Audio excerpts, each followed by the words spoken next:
Hello, I'm Donna Lowry, host of Lawmakers on Georgia Public Broadcasting.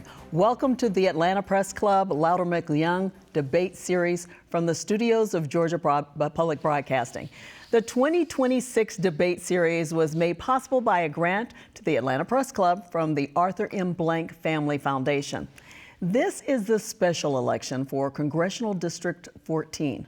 District 14 is in the northwest corner of Georgia, going up to the Tennessee state line. Counties in the district include Whitfield, Floyd, Paulding, and parts of West Cobb. The winner of this race will complete the term of Marjorie Taylor Greene, who resigned at the start of the year. 18 candidates are running to fill the open seat due to the number of qualified candidates. The Atlanta Press Club randomly divided candidates into two forums.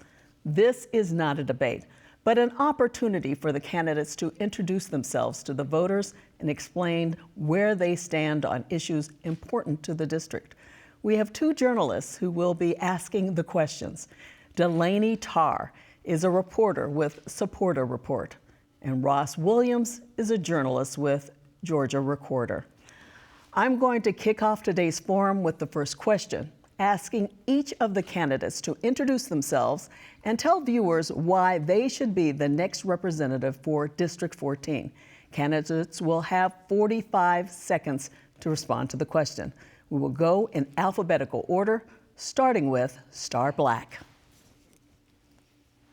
I'm Star Black, and the reason why I am running is because I am the only candidate in this race that has 28 years of federal service. I have worked with almost all the federal agencies, and I know what the process is. So I know how to get things done when you call our office. I'm also focusing on enriching our trade schools and making sure that we do generational entrepreneurs in our counties. And also for term limits, we should not have people in our office till they die, and also banning stock trading. So I have a lot of federal experience. Thank you very much. Regan Box, you're next. Thank you. I'm running to be your next Congresswoman because I see that the people of this district need true representation. It's not about me. It's not about power, prestige, or money. There's people on both sides of the aisle hurting, and I'm running on solutions to make people's lives better because I see how policy and the government fraud and everything else is impacting every person's life. And you need someone that will stand up with a backbone and speak truth and make a difference in this country and in the district. Jim Davis, please introduce yourself and tell viewers why you should be their next congressman.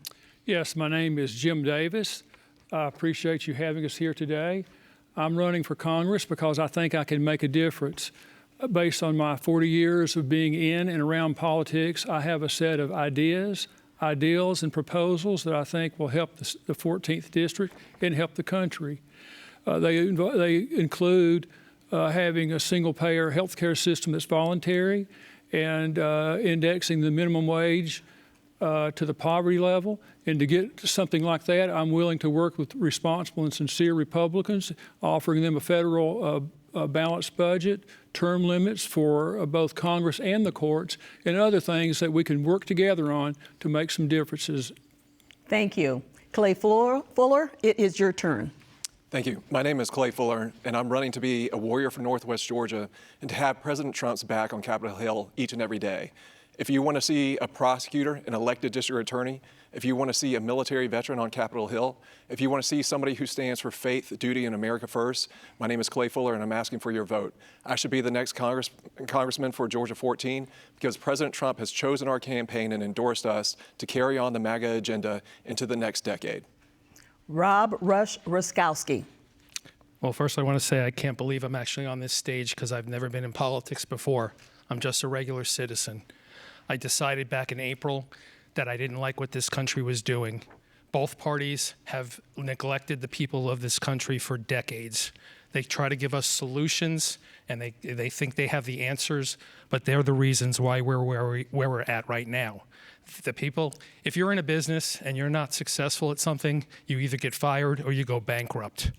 That's what would have happened with this government, but that's not how it works in government. So it's our duty as citizens to step up, and that's why I've stepped up for this race. And the unfortunate fact is, I would never be on this podium if it wasn't for a special election. Thank you very much. Thank you. Brian Stover, you are next. Yeah, I'm Brian Stover, and running to be your next congressman. And I started my campaign by telling everybody my past. I can sit up here and make promises like all other politicians can ever do. But for the last 30 years, when I was 19, I started my business. I got out of high school, come home from work on Friday afternoons and started picking up people's trash. 30 years later, I got over 100 employees. And during the last 30 years, I've learned a lot about how to stay in business, how to make a lot of choices. All the hard times that I went through, so as far as Katrina in 2005, when fuel went to $5 a gallon, I buy 5,000 to 6,000 gallons of fuel a week. So I've had a lot of challenges going through 2008, 2020, through COVID. Thank you very much. Meg Strickland, it is your turn. Hi, I'm Meg Strickland, and I'm from Marietta, Georgia. I joined this race because there was no one else like me on this campaign. I'm a young mother of 3, and I have previous DC experience. I also am a small business operator, and I'm passionate about helping families in our district. I believe that the main responsibility of someone elected to this office is to serve people responsibly and help this country function again, particularly economically. The goal should be simple: lower costs, create good jobs, have safe communities, and a country that feels stable and normal again. If you agree with me, I ask you to support my campaign. Meg Strickland. Thank you. Jim Tully. Hi, I'm Jim Tully. I'm running for this representative seat because of my 2.5 decades of background of service in this very community that we're discussing tonight. I have many years in the Georgia Republican Party, culminating in the United States House of Representatives, where I was a senior district representative for the 14th District.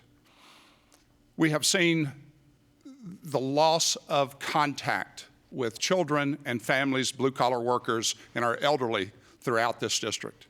It's my intention to bring them back to the forefront from a bottom-up perspective, that the citizens and families that live in this district know their importance and they are paid attention to. Andrew Underwood, you get the final introduction. Thank you very much. My name is Andrew Underwood. I am running as the Libertarian Party candidate for Georgia 14. I have watched as our federal government has gone out of control. We have 2 bickering parties, and we desperately need an adult in the room who will bring some common sense in. Every time Congress is supposed to pass a budget, they have pushed it away, passed continuing resolutions, and absolutely abdicated any responsibility. Thank you very much. And we'll now go to our journalist panel to ask questions. Once again, candidates will have just 45 seconds to respond to each question. And Ross Williams, please ask your first question. Thanks, everyone. I'd like you each to tell me what's the biggest difference between you and the previous representative from the 14th, Marjorie Taylor Greene, and is there anything from her time in office that you'd like to bring over to your time in office? This time we'll start with Regan Box, and we will go in order again. So the biggest difference between Marjorie and I is I don't believe in theatrics and drama. Too much of our politics has separated and divided us as a nation, when really we are all fighting the same basic problems. And I'm here to be a voice of common sense and reason and stand up and just be honest and truthful with people on both sides. I will call out each party if need be, but it won't be theatrics and drama. I'm here to work for you. I'm here to be a voice of common sense and reason and just speak simple truths to make your life better, because I'm tired of watching people suffer. Thank you. Jim Davis. Thank you. Yes, I remember when Marjorie Taylor Greene first ran for office and moved to Rome, Georgia. I was so dismayed, I started a Facebook page called Anybody But Marjorie Taylor Greene. And as the years go by, we see that she's changed some. And I even hate to bring up the past like that. But today I think she's a much more thoughtful person, and I'm glad for that. Now, we have moved past her era, and I hope that the next congressperson, I hope I will be it, will be focused on issues that concern the people in the district and the people of the country. I wrote a book, and it's basically about building a vibrant middle class, and I think that's what we should really work on. Thank you. Clay Fuller. Well, I think for previous representatives and for the candidates in this field, my bio really stands out against anyone. So I'm a military veteran. I've deployed to the Middle East. I've been an elected district attorney, so my job has been putting the worst criminals in our community behind bars for the rest of their life. And I was a Trump appointee in the first Trump administration, worked on national security issues, mainly with special operations oversight, and I'm a cancer survivor. And so I'm in this race to continue to be a warrior for Northwest Georgia, and if you're looking for those characteristics in your next representative, I'm asking for your vote. Thank you. Rob Ruszkowski. I thought about running 2 years ago, and I talked to a good friend of mine, and the reason I was going to run was because I was very angry with our representative, Marjorie Taylor Greene. I'm fine with people having different opinions and having different solutions because we have to talk. That's what our society is about, talking and coming to compromise. I was told, though, that's not a reason to run, so I didn't run. This time, it's different. Our country is at a tipping point, and we have some real problems coming ahead. And I plan on being able to talk to anyone, and we're going to do these solutions together. And we're going to be doing it for the people, not for corporations or special interests or foreign interests. Thank you. Brian Stover. So one of the biggest differences between me and Marjorie Taylor Greene is I'm kind of a quiet kind of guy. I'm a workhorse, not a show horse, and I like to get in there and get things done. So what I'm going to be fighting to bring as much back to the Northwest District as I can for infrastructure, economic development. We are way behind. We got some of the highest growth, some of the most traffic in Georgia. So we need as much money brought back here to help, along with, the water treatment plants. We see what's going on with this PFAS, and we're going to need a lot of money to come back to help the Northwest people. Thank you. Thank you. Meg Strickland. Yes, I think there will be a lot of differences between me and my predecessor, but I do want to say thank you for serving your country and for speaking out for the people of Northwest Georgia. I don't like criticizing someone who's not here to defend themselves, but I'll say that I believe in self-respect and respecting your country. When you act with decency, you will reap better results, and that's what I believe I would do in D.C. Thank you. Jim Tully. So I'm solely concerned on the families of Northwest Georgia, from infancy, from the unborn to education, to all the blue-collar workers, the Main Street in our towns, and our seniors. The difference is I will focus on what we're doing right here in the district, taking those needs right back to Washington, D.C., and I mentioned before, in a bottom-up capacity, to make sure that the people of Northwest Georgia are taken care of. We have lots of issues, PFAS, we have an immigration issue, we have health care, and we have education problems, and we'll address all of those. Thank you. Andrew Underwood. Yes. Probably the biggest difference that I can point to between myself and my predecessor is that I am a third-party candidate. I am not beholden to either party's leadership. That means that when they try to pass bills, I'm going to be a swing vote. That means they have to come to me to make compromise. I can then give Northwest Georgia even better representation. I can give you a greater degree of power over what happens in Washington. Thank you very much. And Star Black, you get the final response. The difference between Marjorie and I is I will not use the press to become a celebrity. I will use the press to actually show what I have done, the accomplishments. So I believe that you criticize in private and then you praise in public. So that is where we completely different. I will give her credit for calling things out, but we need to have a plan on how to fix things, not just criticize it. So that would be the main difference. Thank you. Delaney Starr, please ask your first question. Candidates, thank you for being here. Now, this race is likely to go to an April runoff election, leaving only a matter of months before the November general election. Given that short time frame, what would be your top priority or goal you wish to accomplish before the next election cycle? This round, we will start with Jim Davis. I'm not sure precisely what you're asking. My goal is to make the runoff in the special election because that's the primary focus that we have right away. If we go to the general election, it will depend. If a Republican wins in the special election, that kind of tells you what would happen in the general. So I'm hoping that 2 Democrats will win.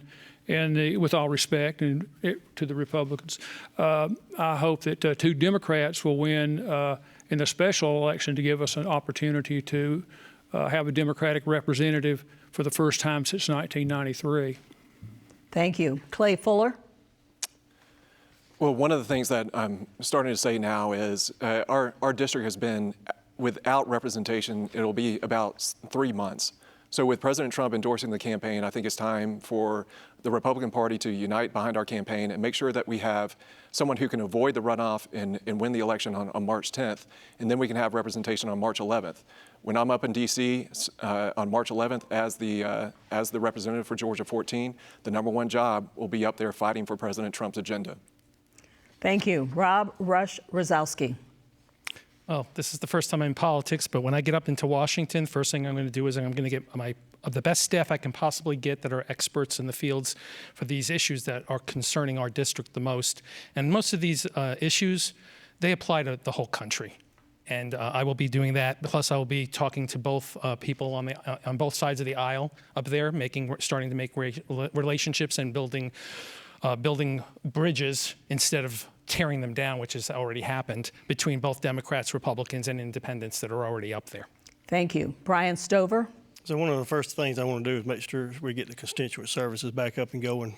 Like I said, 3 months of not having a congresswoman in office, that's going to be my first step. Next step is start looking at affordability. What can we do? What can we cut? And then also get back out into the district, meet with all the county commissioners, mayors, sheriffs, and stuff like that. Start addressing some of the issues that's foremost wanted and needed in the district. Thank you. Meg Strickland. Yes, if I win all the way through the runoff, I would be concerned with securing election integrity come November. We need to talk about whether we're going to require voter IDs and really make sure that we're ready to have a strong national election.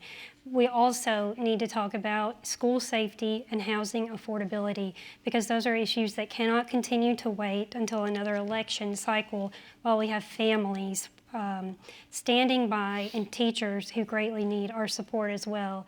So passing affordability legislation would be very high on my priority list as well. Thank you. Jim Tully.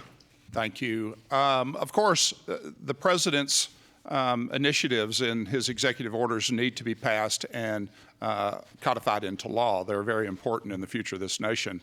The budget is a huge point of my mind, and the appropriations processes need to be continued. We can't continue to just fund and fund and fund. American taxpayer dollars need to go to America First issues, and we need to have a line item budget that focuses our expenditures so the waste, fraud, and abuse disappears, that American families get the full benefit of the federal government via their tax dollars. Thank you. Andrew Underwood. Yes, I am fully aware that this is a very short time to get something done. I cannot promise things, but I can tell you my priorities are economic. I want the budget under control. I want affordability to be taken care of. I want to do everything I can to make the economy better for the people of Northwest Georgia. But one thing I can tell you right now that I can do without anyone's help is that I can make sure that every bill that comes across my desk will be read in full, and I will see to it that anything that I cannot. Thank you very much. Star Black. Between now and November, I would instantly sign on as a co-sponsor for term limits to get that pushed through immediately, and also ban stock trading for members of Congress, their families, and their spouses. The second thing that I would do is I would make sure that the constituent services, that folks know that I am their voice, and I will use, as God gave me, my 2 ears first, and listen to them and then be their voice. Regan Box, you have the final response. So one of the first things I would do is I want to audit every single government program and agency for fraud. We've seen with the Minnesota Somali daycare fraud that this is a huge problem plaguing our nation and costing taxpayers trillions of dollars. Secondly, we don't have a gun crisis in our country. We have a mental health care crisis. So I would like to get federal grant money to build a mental health care institute. It's adding to crime and public safety. It's causing the rise of homelessness on the streets, and we've got to do better as a nation and address these issues instead of trying to normalize it. I also want to approach the national debt because it's devaluing our dollar to a point where people can't afford everyday goods and products. Thank you very much. Ross Williams, we go back to you to ask your next question. Yeah, so the DOJ has been rolling out the release of the Epstein files after a big push from Congress, from survivors. And I'd like to ask, how satisfied are you with the release of the Epstein files? And is there anything that you'll do if elected to help make sure that the survivors are able to see justice? Clay Fuller, it's your turn to go first. I've had a great deal of experience as an elected district attorney in dealing with these specific matters and dealing with victims of a number of horrible crimes. And so I think it's very important as a prosecutor for transparency. Our trials are in open court for a reason. So I want the American public to have full transparency on the Epstein files and any investigation that they want information on. So I'll fully support the Trump administration in getting that information out and getting that information out in a timely manner. Thank you. Rob Ruszkowski, you're next. In regards to this issue, I have to say I've been very disappointed with the administration and how everything has been slow rolled out and how we haven't gotten all of the information that they have. And Pam Bondi and the Department of Justice announced that they're not going to be releasing any more documents when we know there's more documents out there. The way that they've redacted information, and some of our elected officials have been able to see that information, all of that information needs to be disclosed to the public. This is one of the biggest scandals in our history, and it all has to come out because it's affecting all the power structure throughout different industries, including the political system. Thank you. Brian Stover. Yeah, I don't agree with anything. You'll know better up there than we are down here, so we got to hold everyone accountable the same way. I know we got to protect the victims of the Epstein files, but I think everything needs to be released. The public needs to know about it because, like I said, if we did it down here, we would be held accountable, and we need to hold the higher powers to be held accountable also. Thank you. Meg Strickland. Yes, I think this is going to be one issue that we all agree on. It is a travesty of justice. We all agree that accountability and transparency are vitally important for the continuation of our democracy. However, we also have to protect those who may be listed in it and not assume their immediate guilt. We also need to be advocating for victim rights in other aspects of our judicial and legislative system. So I would love to be an advocate to continue to speak for women and victims in the future. Thank you. Jim Tully. I believe that we are a nation of laws in Washington, across the country, and right here at home. And if we absolutely, obviously have victims of sexual abuse and child abuse. And if those perpetrators are known, I absolutely support the prosecution, arrest and prosecution of all of those that are involved. The information needs to be public. It needs to be out. We need to know the truth. Thank you. Andrew Underwood. The Epstein files have been released in part, but we know there's more. And what has been released has been redacted in some of the worst possible ways. We have revealed information that should have remained confidential for the sake of protecting the victims, and we are redacting the names of the abusers. This is unacceptable. Everyone involved needs to be held accountable. This needs to be prosecuted, and we need everything fully transparent. Thank you. Star Black. I do agree with everyone that it should be completely released, but I would personally meet with each of the victims to make sure that they are satisfied with the results. And I do think that we need to begin arresting those folks that have violated the law of sex trafficking. We need to start seeing those arrests happen based on them breaking the laws. Thank you. Regan Box. Pedophilia is something that should be abhorrent to everybody's hearts and souls. This shouldn't be a Republican or Democrat issue. This should be bipartisan on protecting our children. We need openness and transparency. Everybody that perpetrated this needs to be held accountable in the court of law and let them prove their innocence or guilt. And I'm willing to go biblical on this. The Bible says anyone that will harm a child needs a millstone tied around their neck and thrown into the deepest depths of the ocean. We should not in any way, shape, or form accept this in our society. Thank you. Jim Davis, it is your turn. Thank you. Sometimes a special problem requires a special solution. All the victims have very capable attorneys. I'm not sure why they couldn't sit down, have the unredacted documents, let the victims decide what they want to have redacted, and then release everything else to the public. Thank you. Delaney, please ask your next question. Candidates, do you support the current immigration policies of the United States? What action, if any, would you take to make legal immigration easier or more difficult? Rob Ruszkowski, you get the first response.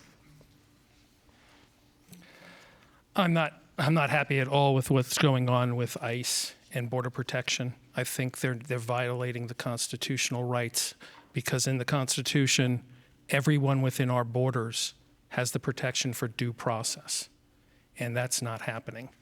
So we have to take a real good look at that, and we have to figure out how we're going to either abolish them or reform them. But they cannot continue to do what they're doing around the country. They're dividing communities. There's fear. I just spoke with somebody in Dalton in the Hispanic community. They own a restaurant. Their number of people that are coming into their restaurant is way down because people do not want to leave their homes. Thank you. Brian Stover. Yeah, I love what President Trump's done with his immigration policy. I agree with 100% of it. Protecting the border is very important to me. We've seen what's happened for the last 4 years that Biden's left it open. The safetiness of my own kids, I worry about them with the drug dealers, the pedophiles, the killers that's coming here, and I love what ICE is doing by pushing them out. They do not deserve to be here. They're illegal, and they've got to go. And we've got to do what we have to do to spend the money to protect us and the American people. Thank you. Meg Strickland. Yes, while I agree that closing the border is imperative, we also were told that we would only be deporting criminals. That's not what we're seeing. What I think is that Congress started this problem, and Congress is the one that needs to finish it legislatively. Deportation only is not a solution. We need a long-term strategy for whoever is president to create a legal pathway for residents here. If someone has been here for 10 years, has no criminal past, and is gainfully employed or in school, they should be able to stay and work legally. Thank you. Jim Tully. I think we should double the number of ICE agents and Border Patrol agents. I think this country has been overrun. Some estimates have us at plus 20 million over the past four years or so. These people came here illegally. They crossed a river, they jumped a fence, they came across everywhere but a border crossing. They are here illegally, and they need to go back to where they came from. That's the safety primarily for the people of the United States. I think that our immigration laws that were in place prior to this mass migration into the country were sufficient, and we should enforce them to the nth degree of the law. Thank you. Andrew Underwood. Yes. My great-grandmother came here through Ellis Island in 1929. If we had the current laws regarding immigration at that time, she would have been turned away. I believe that we desperately need to overhaul our immigration system. The people who are trying to come here now deserve the same opportunities that my great-grandmother got. I really, truly believe that most of these people are good and decent people who want to better themselves. And we need to give them the chance so that they don't have to come here illegally. Thank you. Star Black. I am in total support of the borders being closed. I think our president has done an amazing job. What a lot of folks don't realize is ICE is really a transporter. So what you saw in Minnesota, the governor and the mayor were not allowing the local officials to actually detain the folks, and then ICE, then they'll notify ICE on whether they want to put a hold on it. Then if they choose to, then ICE would come in and actually transport and deport the folks. So what you're seeing is not ICE taking over, it's local law enforcement not doing it. I also believe that we need to have a merit system, and we need to make sure that those folks are out of here. Thank you. Regan Box. I'm in support of ICE. The illegals are draining our education and medical systems and other systems throughout the country.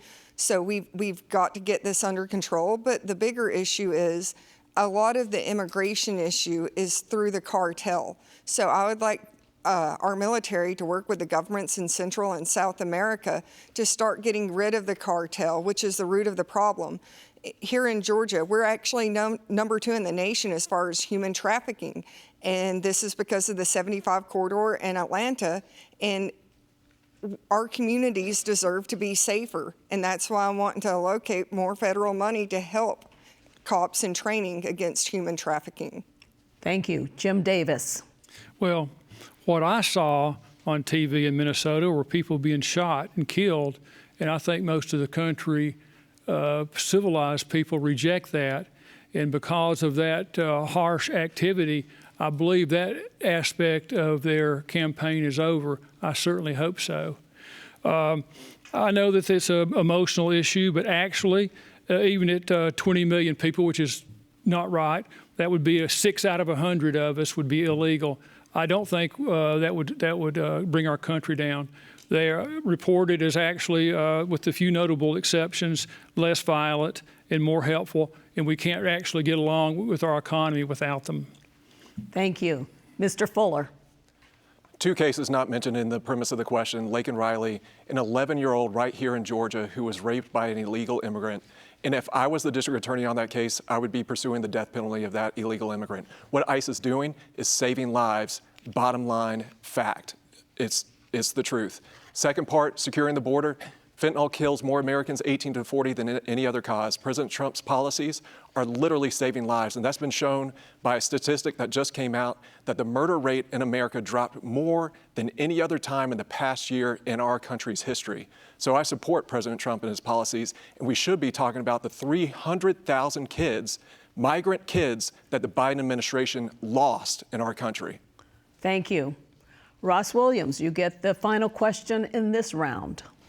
Thank you. If you are elected, you'll likely be tasked with voting to approve sending money or arms to Israel. I want to ask, have you seen anything in the course of the recent war that would make you think twice about whether you would vote yes to send money or weapons to Israel?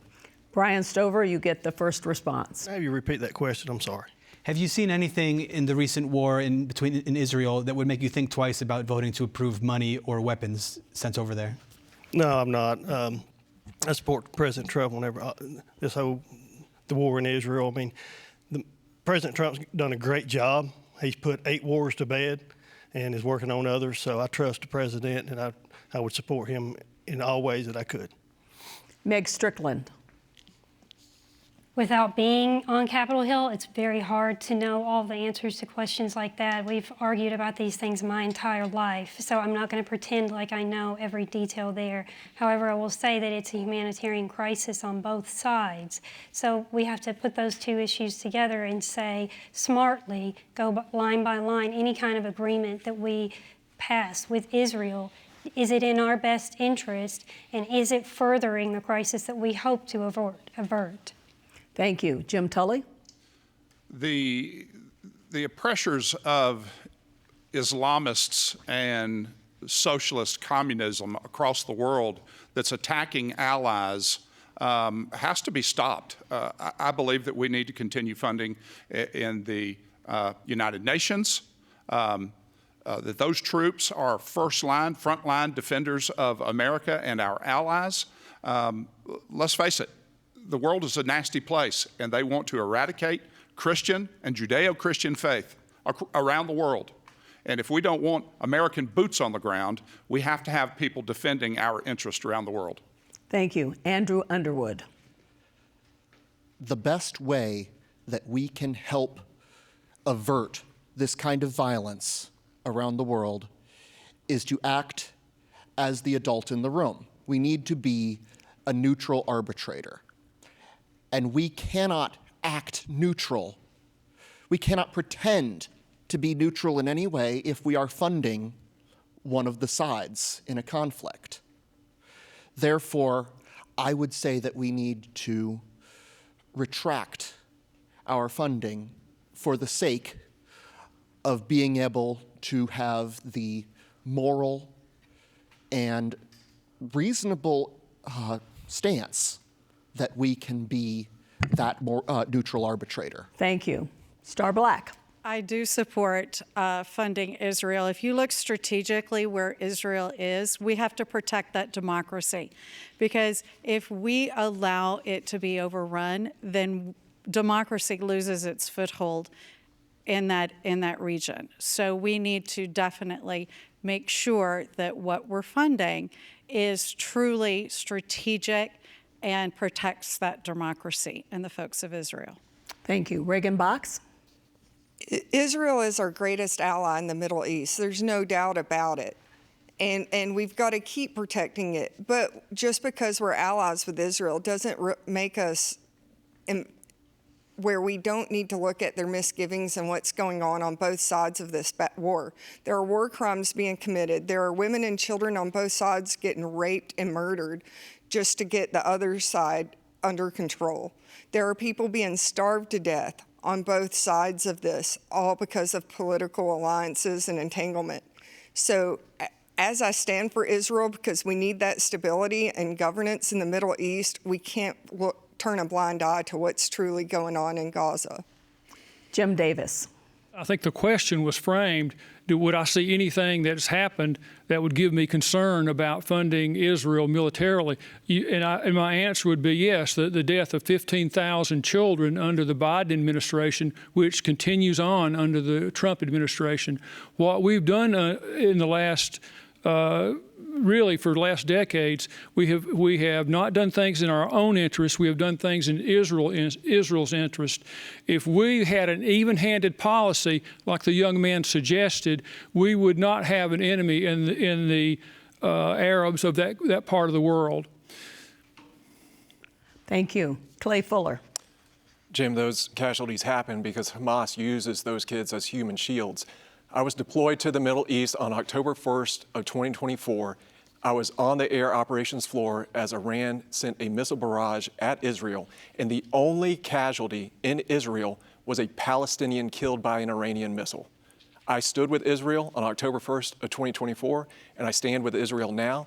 They are solving our counterterrorism problem in the Middle East. They are destroying Hamas. They are destroying Hezbollah. They are destroying Iranian-aligned militia groups. We will not have boots in the Middle East because Israel is solving our counterterrorism problem now, and I fully support Israel. Thank you. Rob Ruszkowski. I have a very heavy heart on this issue. I don't agree with most of the people on this here. I just don't. The international community has plain out said that it's an atrocity. It's atrocity that's going on. There's death everywhere in Gaza, and it's just, we have a law already, and I believe it's called the Hatch Act. I could be mistaken on the name of it, but it clearly states that if there's a genocide going on, we are not allowed to fund a genocide. It's already on the books. And war's not the answer. It's just not. We've had enough wars, and we don't need to be funding Israel so that they can just be killing more people. Thank you. To our viewers, you are watching the Congressional District 14 Special Election Candidate Forum. Due to the number of qualified candidates, they have been randomly divided into two groups. We will now move to our speed round, where candidates will have up to 30 seconds to respond to questions until we run out of time. Delaney, Tarr, you get the first question. Thank you. How will you work to lower health care costs in the state of Georgia? Meg Strickland, we'll start with you. Yes, we need to create health savings accounts that work like IRAs so that individuals can fund their own health expenses and keep them from year to year. We also need interstate insurance competition. I believe that more competition with insurance companies would bring prices down and give people more satisfaction in the policy that they have. Lastly, we need competitive drug pricing because— Thank you. Jim Tully. Well, the Democrat administration of Barack Obama caused this issue by putting the federal government in the insurance business. And what we have is big insurance, big health care dictating who gets coverage. As long as they get paid, maybe you'll get covered. The federal government needs to be out of the health care business. It needs to come back to the consumer where we choose what we want as an individual and through our employer. It is a consumer-based system. It worked before, it'll work again. Thank you. Andrew Underwood. The most regulated sectors of the economy are always the ones that become the most expensive. This is true with healthcare, it's true with college tuition. We need to get the government out of it. We need to allow competition across state lines. These are the first, simplest solutions. And they're the things that we can do the fastest. There's plenty more that can be done, but these are our first steps. Thank you. Star Black? I do think we need to get the federal government out of the insurance business. Let's face it, the government is not in your car insurance business, and we have competition, and it drives rates down. So we definitely need to get the federal government completely out of the insurance business. Regan Box. So we've nationalized health care through Obamacare, and we need to stop that and bring it back to a basic local level like it used to be. The one position created through Obamacare, the PBMs, increased pharmaceutical costs by at least a third. Getting rid of that one position would greatly reduce cost. Not only that, but we need to do it on a performance-based. on all of these hires. We can get rid of the bottom fourth of employees and greatly reduce cost. Thank you. Jim Davis? Yes, I'm not sure I agree with everything I've heard, but I'll just tell you my plan, which is the plan that every other industrialized country in the world has, and that is some form of universal health care. I've developed a plan that is 20% less expensive than what you're paying now, covers everything with no copays. If you don't like it, you don't have to use it. If you do want it, it's there for you. Thank you.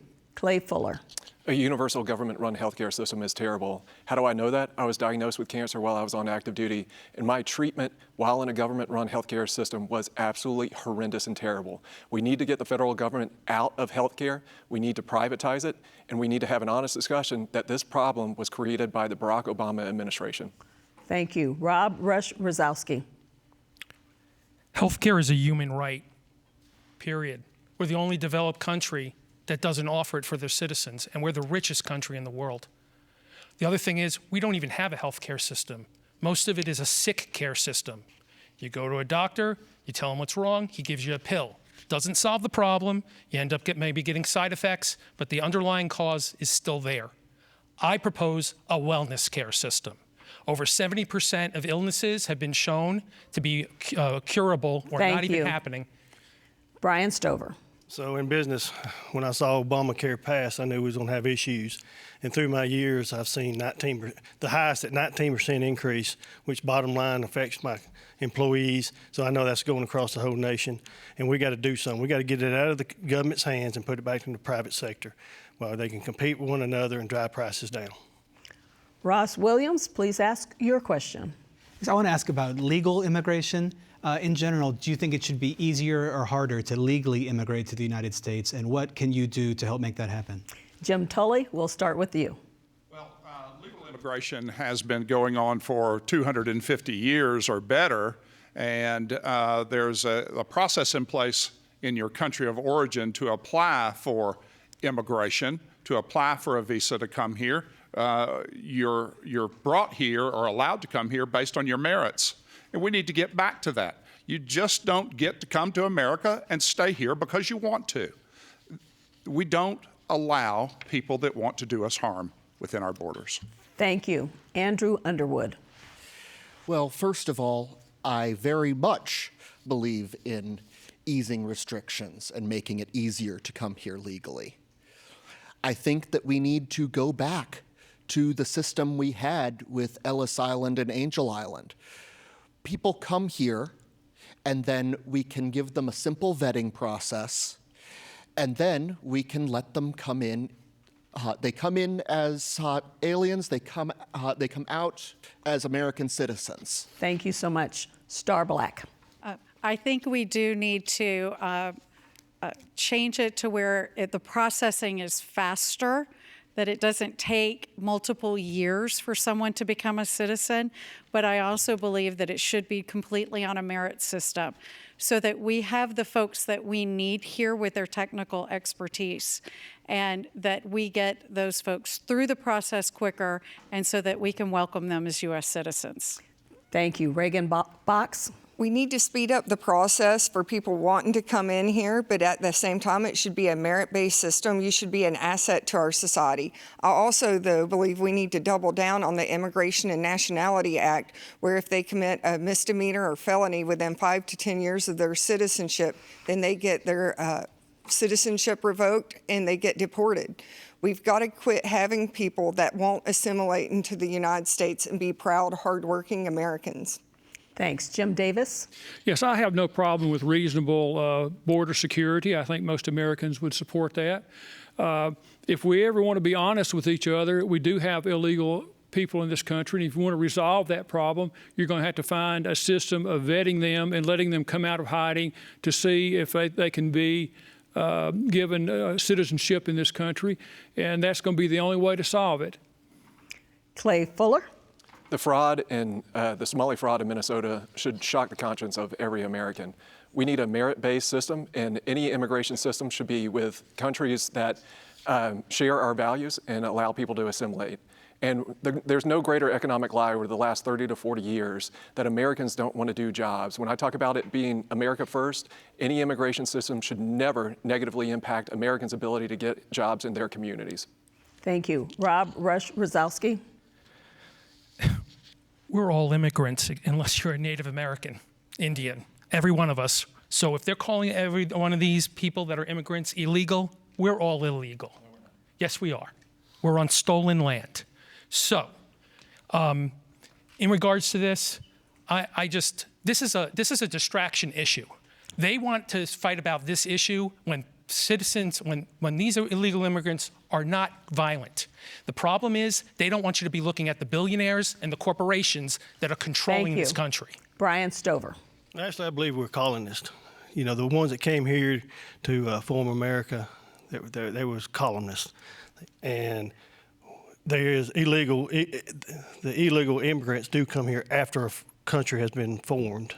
So I do believe we have to work on that because it is a fine line. I think we just got to speed the process up and look more toward work visa because there is a lot of jobs in this country that if they was to go away right now, the country could fail with construction and stuff like that. So I do believe we need to work on it. Thank you. Meg Strickland. Yes, we do have a legal immigration problem because our Congress has failed us in creating legislative reform. Right now, even if you're married to an American citizen, it can cost you $14,000 in 8 years to join your spouse in being a citizen. That is unjust. So I think we need 3 things. We need to test a criminal background, make it merit-based, and have a probationary period for good behavior in our country, and then you become a legal resident. Thank you. Delaney Tarr, your next question. Should members of Congress have term limits? If elected, would you commit to limiting the number of times you would run for re-election? Andrew Underwood, you're up. Absolutely. I have already signed a pledge to support term limits. However, I will go further. Yes, if elected, I will limit the number of terms that I run for. I will be happy to do that. I have no intention of serving for more than 2 terms. Thank you. Star Black? Well, I think it's pretty obvious that yes, I definitely support term limits. I do not think that our founding fathers ever intended anyone to be in elective office for a lifetime.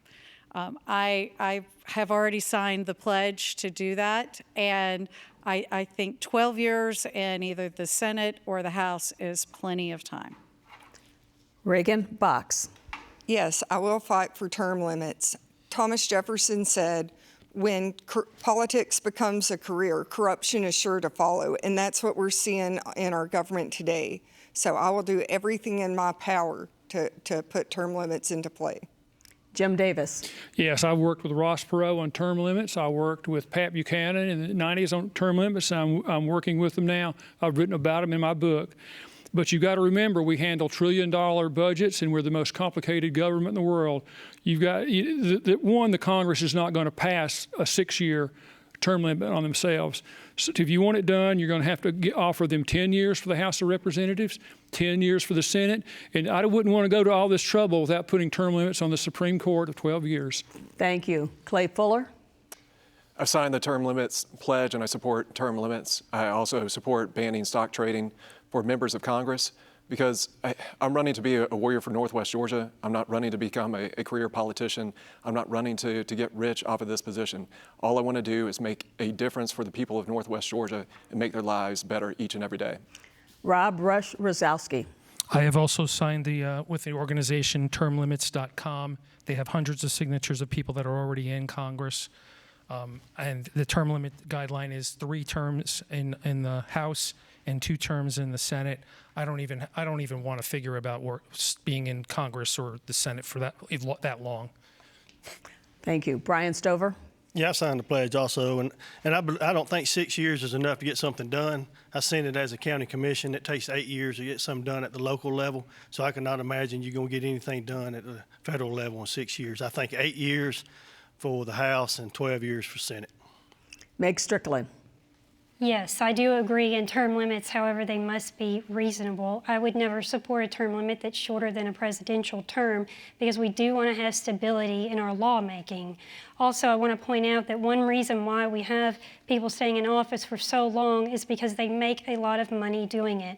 If we would dry up the financial incentive in being in Congress, they would stop leading. Lastly, the Supreme Court is not a political institution and should never be held to term limits. Jim Tully. We are all in this room because the Congresswoman quit, and now I think you're asking me if I'm going to quit. I'm not going to quit. My entire Republican Party background has been focused on voter engagement and voter turnout. This is a right of the American citizen. The most powerful tool the American citizen has is the vote. It's a responsibility to vote. If I'm not doing the job you sent me to do, vote me out. Andrew Underwood, I believe you answered that question. Yes. So we're going to go now with Delaney, another question. I believe it's Ross's turn. Is it Ross's turn or us? Sure. I've been thinking the Constitution grants the power to declare war to Congress. Over, a number of years, presidents from both parties have kind of gotten past that, let's say, through declaring, different types of military action. Do you have any concerns about, the split between congressional power and executive power? Star Black, we'll start with you. Do I have any concerns? The role of Congress is to be able to hold the president and the Senate accountable. We're that third branch. So we have the power to decide whether we go to war or not. So I believe we need to uphold that and hold those accountable and be that sounding board. Regan Box? Yes, I do have concerns about it. People on both sides of the aisle for far too long have been taking power into their own hands. They've abused the Emergency Power Act, and that's why I want to put a 4-year sunset limit on emergency powers. We are still under emergency powers that Jimmy Carter put into play. So we've got to realize our strength as Congress people, and we can hold the judges and the president accountable for their actions, and we need to get that power back. Jim Davis. Yes, if you're talking about the War Powers Act, the problem we have now, I cannot remember a time since I was in college that we've had a Congress that is less willing to assert their authority. And that concerns me, and it ought to concern everybody, because the president right now could do pretty much as he wanted to, and the Congress would not say very much about it. So we do need more balance. Congress needs to take back their authority, and that's why I'd like to go to Congress to help with that. Clay Fuller. Congress is a co-equal branch, and I know Federalist 51 very well. Ambition must be made to counteract ambition. But I also support President Trump's Article 2 powers that he used in Midnight Hammer to strike the nuclear program in Iran, and also when he snatched up Nicolas Maduro, who was head of a narco-terrorist regime, and took him to the Southern District of New York to be prosecuted. So I understand the difference between Article 2 powers and where Congress needs to increase their influence in foreign affairs. Rob Ruszkowski. Over the years, we've seen the executive branch get more and more powerful. We see the person that's in the office right now expanding even the size of the White House, making it bigger and bigger. This is a danger. We left many countries to come to America to get away from a king. And we have somebody in office right now that wants to be a king. Brian Stover. I believe in strong leadership and having a strong president to get the things done to protect the American people. But on the other hand, we got to make sure that Congress holds him responsible to not get us into any wars unless they seem deemed so. Meg Strickland. Yeah, the reason why Congress is not standing up to the president is because they refuse to work together. We've got to change that, and we've got to start not seeing cooperation as a bad word. Our founders intended Congress to be a check and balance against the presidential authority, and we desperately need that. But I'll also point out that there's a difference between a war and a strike. As we said, the Venezuelan president was a strike, and that is different from an ongoing war. Jim Tully? Yes, so the president it is a co-equal branch of government, and the president has his own ability to strike as needed. The Congress, as diffused as they are, this comes straight back to the power of the American people and their involvement in Congress. When the American voter engages with Congress, their entire focus changes and they become a more cohesive, focused unit. And Andrew Underwood. Nearly every president we've ever had has expanded the power of their office in some manner or another. The possible exception being William Henry Harrison, who died before having the opportunity. Congress has been abdicating its responsibility for far too long, and we need to step up and do our jobs. Thank you. Well, that's all the time we have for questions. Please make sure to check out both forums so you can hear from all the candidates. Early voting has started and runs through March 6th, and the special election will be held on Tuesday, March 10th. We thank all of the candidates and our panel of journalists. We'd also like to thank the Atlanta Press Club and Georgia Public Broadcasting for arranging today's program. I'm Donna Lowry. Thanks for joining us for the Atlanta Press Club Loudermilk-Young Debate Series.